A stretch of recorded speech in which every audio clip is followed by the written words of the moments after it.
really great to see you all. Really great to be at the event last night and remember how many kind of differing roles I've had over the years with the folks in this room. Good to see some old friends.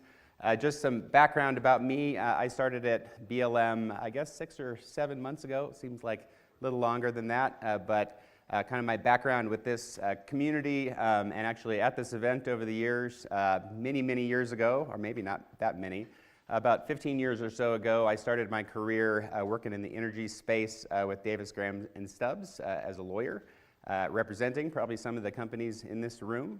So really, I think, good experience at the start, really learning the challenges that some of the companies here face practically on the ground on a daily basis. Along with that work in the energy space, I spent a lot of time working in the renewable energy space as well. So founded an organization in 2008 that distributed small-scale solar products all throughout developing countries around the world, and mainly in southern Africa. So I have quite a bit of experience in the oil minerals space as a lawyer, but also understand quite a bit the challenges folks face around the world in getting energy just to kind of carry out their daily lives. So that's really my initial background, and then for the last 6 years, before I came to the BLM, I worked for the Department of Natural Resources for the state of Colorado, tail end of the Hickenlooper administration, into the first few years of the Polis administration.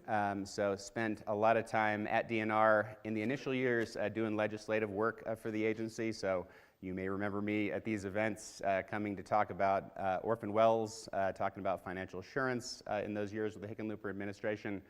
Was very involved with the initial funding of the orphan well program there with Julie Murphy, if she's here this morning.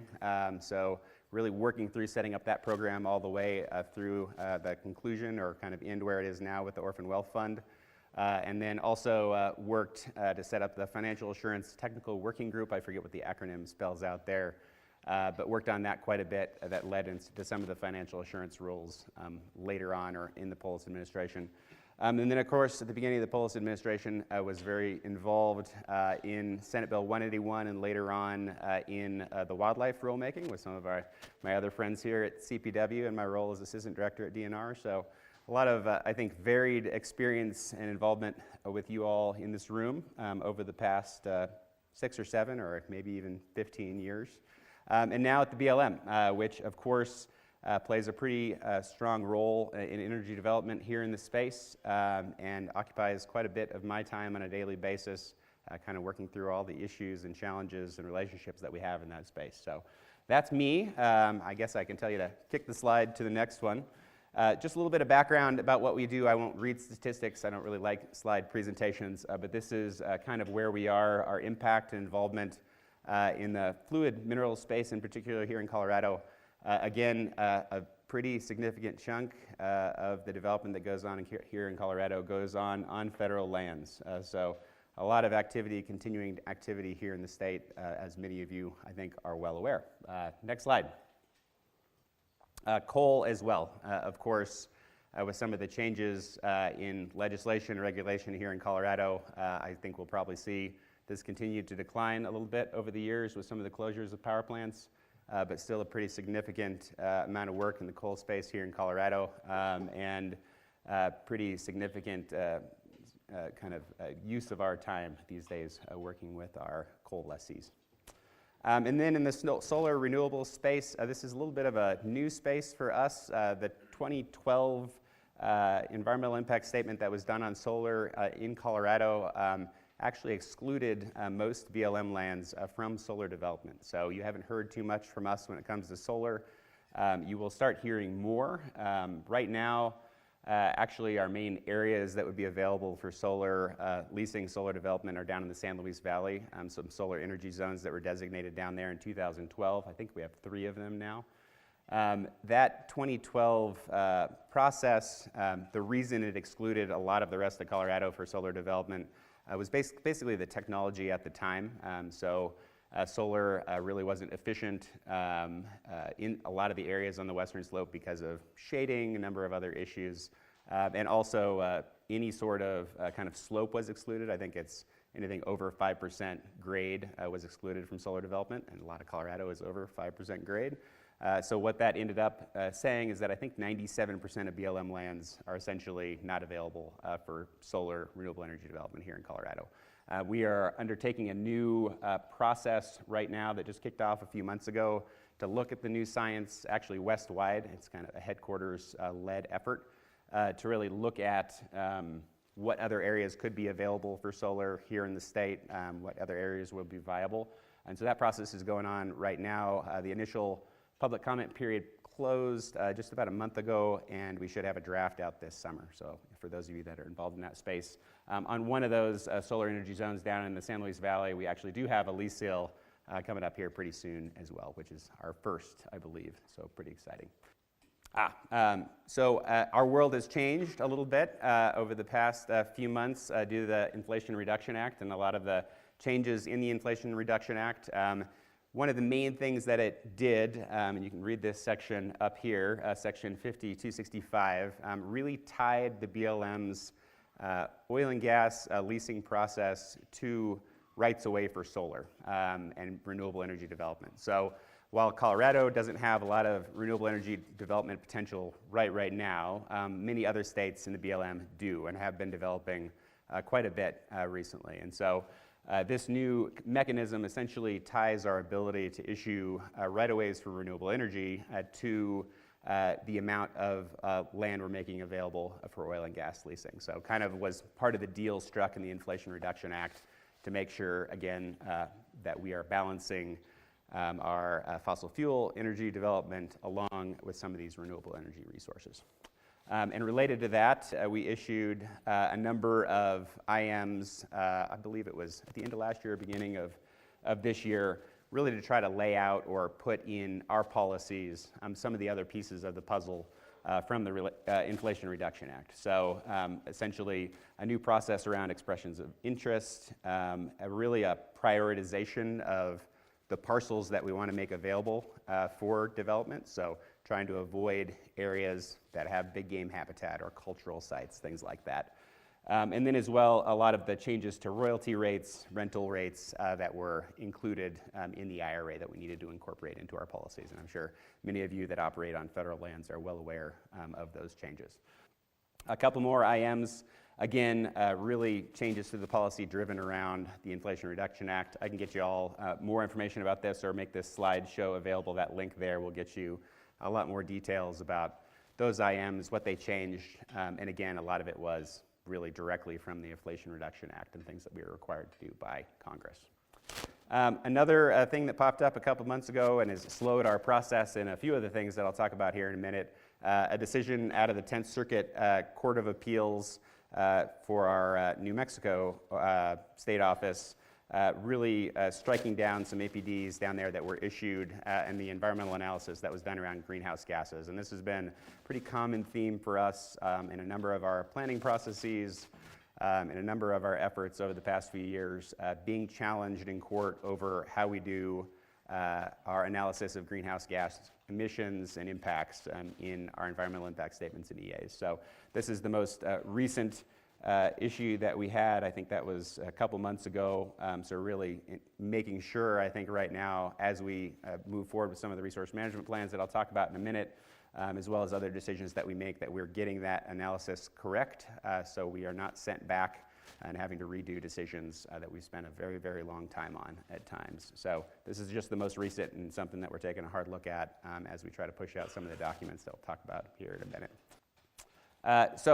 We have many, many things going on at the VLM Colorado State Office and in our field offices these days. Many of them revolve around planning initiatives that we've worked on, some for as long as a decade. One of those is Colorado River Valley Grand Junction Field Office RMPs. I believe those were first issued in 2015 and 2016. I'm not remembering which one came first, but right around at that time frame. We were challenged on those RMPs, again, based on the greenhouse gas analysis that was done in the EASs for those documents. And we ended up settling those suits and essentially going back to the drawing board and NEPA for those two RMPs and are now going through a process of a supplemental environmental impact statement to review and redo the greenhouse gas analysis and also kind of take a look at some of the decisions that were made in that document. So we're going through that process now. We hope to have this one out in draft in this summer. I know we've been working with a lot of you in the room as cooperating agencies, local governments, the state, to try to make sure we're getting this one right and we can kind of land the plane for these two RMPs, including this area here where we are. So thank you all for working on that. Greg and our other BLM crew over here have been very, very involved in the day-to-day of putting that process together.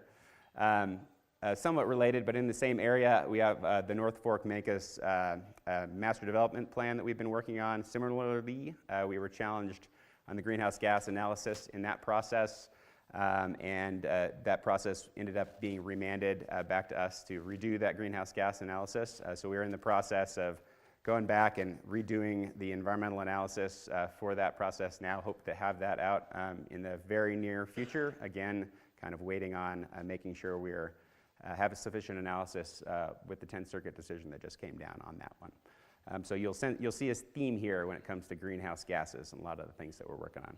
Next slide. Another big one that we're working on is a big game resource management plan amendment. So essentially really looking at big game habitat around the state and trying to determine the best locations or kind of most challenging locations for big game around the state. This was been a pretty substantial process. It's a statewide process, so has taken a lot of our time and effort to really pull in the data, the mapping, partnering with Colorado Parks and Wildlife to understand those areas that we really want to make sure we're avoiding or protecting for big game habitat around the state, particularly in a year like this where we've had a lot of challenges with deep snow in calving season. So we're working on that process as well, again, with many of our cooperating agencies here in the room, and similarly expect a draft document in probably later this year in the fall for the big game RMPA. I think one of the big things we need to address in this effort as well, of course, we've had a lot of changes on the state level when it comes to how oil and gas is permitted when it comes to wildlife, the 1200 series in COGCC rules. So part of our process here is ensuring that there is some level of consistency between what the state is up to and the processes you all go through to get yourself permitted through the state, along with what happens at the BLM. So that is a key goal, I think, of that RMPA effort. Next slide. And then our sage grouse. So two sage grouse here in the state, kind of differing processes for how we're going about this right now. Gunnison sage grouse is a process being led by the state office and our Southwest District and field offices down in the southwestern part of Colorado. Gunnison sage grouse is listed species, so we're in a different world with Gunnison sage grouse than we are with greater sage grouse, but we're essentially going through a range-wide resource management plan amendment for Gunnison sage grouse, again, to try to look at the recovery plan that the Fish and Wildlife Service has put together for that bird and see how that recovery plan and the decisions that we need to make in those field offices are impacted. So that one's on a similar timeline to the big game RMPA that we're working on statewide, but it's just limited really to that area in southwest Colorado, a little bit in Utah, which is the range of the Gunnison sage grouse. And then greater sage grouse, I'm sure many of you, I know many of you have been involved in the greater sage grouse conversations for years. I think we are on round 3 in terms of decisions made by the BLM that have been either sent back or reconsidered. We are going through this new process now that's being led by headquarters, and really the goal, again, is to try to come up with a plan that both benefits the bird, keeps the bird off the Endangered Species Act list, and at the same time, I think balances the development that goes on in these areas when it comes to oil and gas development or any other uses that occur on BLM lands across the bird range. And I think the challenge with greater sage grouse, of course, a little different than Gunnison sage grouse, is that its range is very, very broad and really encompasses many of the western states' BLM offices. So a challenge kind of working amongst all the states and the varying interests in all the states, along with the varying interests in all the counties and local representatives around the country. Next slide. Other planning efforts, we have more. The big one that we're working on right now, the Eastern Colorado RMP, is really half the state of Colorado for us. Not a tremendous amount of BLM surface, but quite a bit of subsurface, stretching really all the way across the Eastern Plains and then winding up the Arkansas River Valley as well. So most of the surface there is in the Arkansas Valley, Park County, a little bit kind of further south in the Raton Basin, and then, as many of you know, a lot of kind of little odd parcels underground under federal railroad grades or anything that BLM has kind of collected over the years. So that RMP is one of those that has been in process, I think, for 8 or 9 years now. I think that one was kicked off in 2015 as well. We really hope to turn the corner on that one soon. We're working through the final processes to get the final out, and it was in draft, I think, in 2019 that was released. So I think this one is one you'll probably see in the next couple months, and I think I am hopeful that we found a pretty good balance there between continuing mineral development in a lot of these areas, and then at the same time, particularly for our surface resources in the Arkansas River Valley, Park County, protecting some of those areas as well. So excited to get that one off our plate, at least for a moment, and try to land a plane that's been up in the air for 8 or 9 years. And then the Uncompahgre Field Office RMP amendment, just kind of over the hill here as well. That one is the result of litigation as well, another theme here. I think that RMP was completed in 2019, if I remember correctly. Greg, 2019? Greg remembers. Greg was responsible for that one.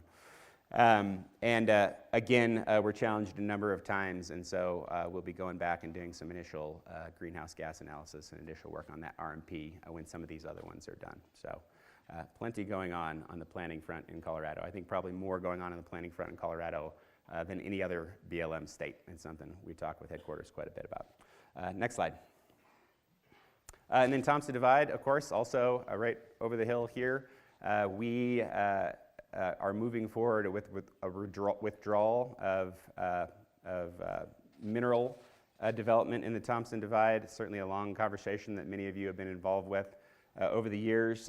That was published, or at least the notice beginning that process was published back in October, and we had an initial comment period around that effort. The process is really a 2-year process. For 2 years, those minerals are segregated or set aside, so no new development in that area for 2 years. And we'll go through a process of looking at the kind of mineral potential in that area and really completing a package in partnership with the Forest Service, who will lead the NEPA process there for submission to the Secretary of the Interior to review and potentially make a decision. So obviously, Thompson Divide, a conversation that has gone on in this area for many, many years, and something that we're continuing to have a conversation about. I think the next opportunity, there will be some additional opportunities for public comment and involvement as that NEPA process gets kicked off here, hopefully in the next couple of months. So stay tuned there, but I know many of you have been involved in that conversation for quite some time. Public lands rule. We had a few conversations about this last night. I was actually reading the public lands rule this morning, thinking about this a little bit. I think some of you have seen in the news, we have a new proposed or draft rule that was published a couple weeks ago for BLM called the Public Lands Rule, which is really intended to better define, I think, how BLM does conservation, or the rules around conservation for BLM. And as it's been framed to me, I think conservation in BLM for many, many years has been almost the absence of use on the land, as opposed to one of our multiple uses that we need to actually think about and have a structure around accomplishing. And so the intent of the Public Lands Rule is really to try to provide some more of that structure around ACECs, around how we do conservation on the land, around applying land health standards throughout BLM lands as opposed to just on agriculture. So that rule came out a couple weeks ago. We're right in the middle of a 75-day public comment period.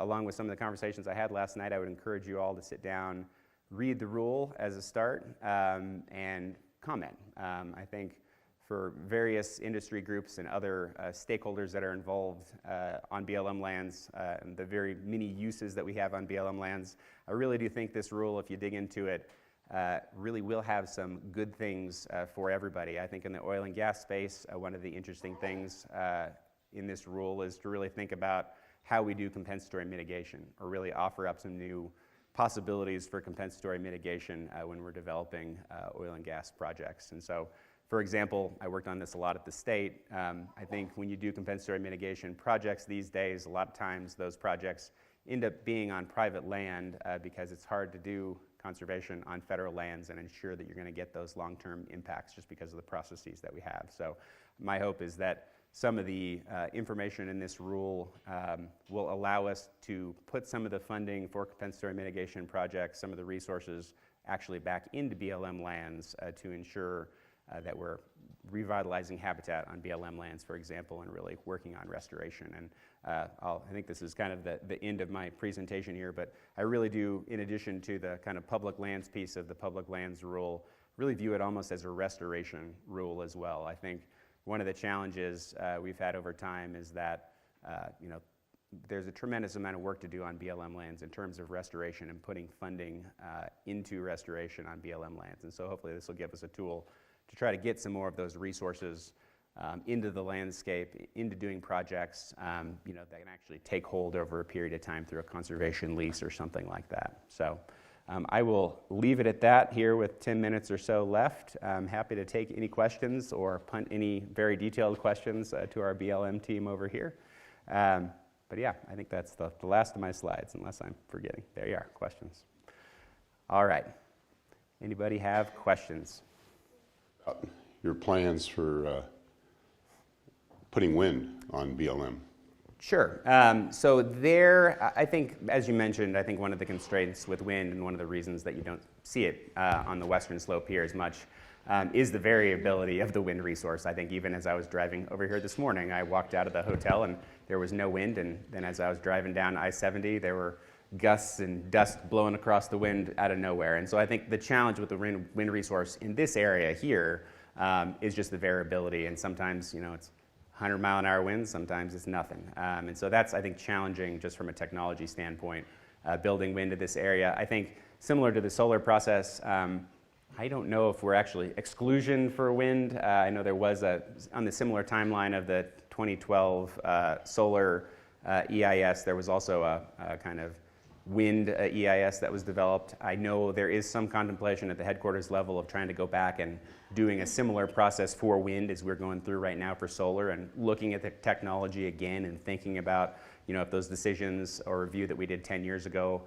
really stands up now with new wind technology. So you may see some more of that in the next couple years. But I think here in Colorado, probably not in the very foreseeable future. We'll be talking about a lot of wind development up in this area on BLM. I think the other challenge that we have is we don't have a lot of surface out in the eastern plains where wind is more viable. And so, again, our land base just doesn't necessarily lend itself to some of those easy opportunities for wind. But we'll see, I think, as we think about more planning processes and looking at where the technology has gotten over the next couple of years. Hi, I'm wondering if you could give us an update on where you all are at financial assurance and updating the rules. Sure. So that is an initiative being spearheaded by headquarters. I know they're kind of working on new oil and gas rules right now. Last I heard, there was an expectation that over the summer we'd probably see the release of some of those financial assurance rules. I think in the meantime, I know on the minds of many of you, we have new financial assurance rules and requirements through COGCC, and a deadline coming up for kind of conforming, I think, what we do at the federal level with COGCC and make sure there's not duplication of effort. So we are sitting down with COGCC and talking through how to kind of address that in the absence of new rules from BLM. So I would say in the short term, we're working on it with the state to make sure that there's not kind of conflict, as I think it's an October 31st deadline in COGCC's rules comes. And I think we will see some action in the coming months on federal oil and gas rules and financial assurance requirements. So.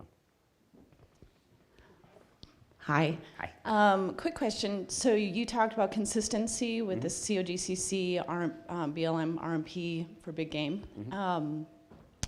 When you talk about the consistency, does this mean that you're looking at increasing the current BLM surface use restrictions and CSU areas to match the high priority habitat areas that COGCC has? That will, I believe, be in one of the alternatives. Of course, I think easier for everybody when you already are having to comply with COGCC's rules to also not have to comply with something different or have uncertainty about what folks need to comply with the BLM. So certainly I think in that RMPA effort, one of the alternatives will focus on those COGCC rules and trying to conform what BLM does with the 1200 series. And I think through public comment, again, we're really working on those alternatives right now and thinking about what they look like, in addition, of course, to a no action alternative where we leave things the same. But I think those 1200 series rules are top of mind because as it stands now, folks have to comply with those and comply with our rules. So nice to try to conform. Yeah. The difficult part just comes to split estate. So that's where I would be curious to see where the BLM just has jurisdiction subsurface and fee lands. So that's where I'd be curious to see where it comes out. Yeah, and that is something we're having a lot of conversations about across those alternatives, how we address split estate versus our surface. So. Thanks for your conversation last night, and Sure. I know we'll have much more to come, but I think an interesting part of what we spoke about last night that I think some county commissioners, local government officials, especially on the western slope, we have 50 to 70% federal lands in many of our counties over here, and what some of the public lands piece will do in the conservation leases to federal mineral lease dollars. We heard from Rick Garcia yesterday, both through DOLA, but also in some of those district payments. Yeah, and I appreciate the conversation about the public lands rule. We were talking last night, which is why I was up reading the public lands rule again this morning and crafting my thoughts about this. And actually, in going back and looking at the rule this morning, and again, I would just encourage folks to go read the rule, not the news, on the public lands rule. The kind of impact on mineral royalties, money to local governments, isn't necessarily top of mind to me because I don't think the rule was intended to crack down on the oil and gas industry, to be honest. I think the rule really is intended to think about how BLM does conservation and restoration and to make sure that folks understand how we do that. I mean, I think one of the challenges that we've had, particularly with the oil and gas industry extractives over the years, is that we haven't had those rules in place for you all to understand how BLM does conservation. How are we going to do compensatory mitigation? How are we going to protect some areas that need to be protected? How are we going to do ACECs? And I think that's the intent of this rule, to provide really more knowledge and consistency across state offices, field offices, about how BLM is going to do conservation. And I think if you look at the rule, one of the things that has come up quite a bit is the notion of conservation leases. And I think that will get quite a bit of play, and we'll have quite a bit of conversation about how those work and how those fold into the rules. And I was reading the rule this morning, and I would note that the two purposes or reasons for having a conservation lease, there are only two listed in the existing draft rule. One is to restore public lands, and the other is for compensatory mitigation. So I know there's been a lot of commentary about public or conservation leases being used to kind of lock up large swaths of BLM land, those types of things. That is not the intent. The intent is for conservation leases to be used so that we can restore BLM lands, not necessarily lock them up. And on the compensatory mitigation side, to facilitate development in some areas and make sure that the impacts are being addressed in other areas. I was thinking about the conservation lease a little bit more this morning in the context of this industry and the folks that work in it. And I think, for example, BLM doesn't have the resources itself to extract oil and gas from public lands. We rely on you all to do that for us and to help us achieve our multiple use mandate. In the conservation space, we don't have anybody right now to help us do that. And so I would almost view these conservation leases as, hey, how can we get some of these external organizations, folks that we may pay right now to do restoration for us, to actually come in and be a partner with us in some of these critical landscapes, critical habitats, to allow us to put more money on the ground, which is often what we lack to actually restore BLM lands. So many more conversations to come, and I'm sure we'll be talking about the conservation rule. I will get more information to you all. I think we have some online public meetings or for the public lands rule, and as well, I assume or expect there will be an in-person public lands rule meeting here in Colorado in the next few months as well. So many more conversations there to come. Thanks all for having me.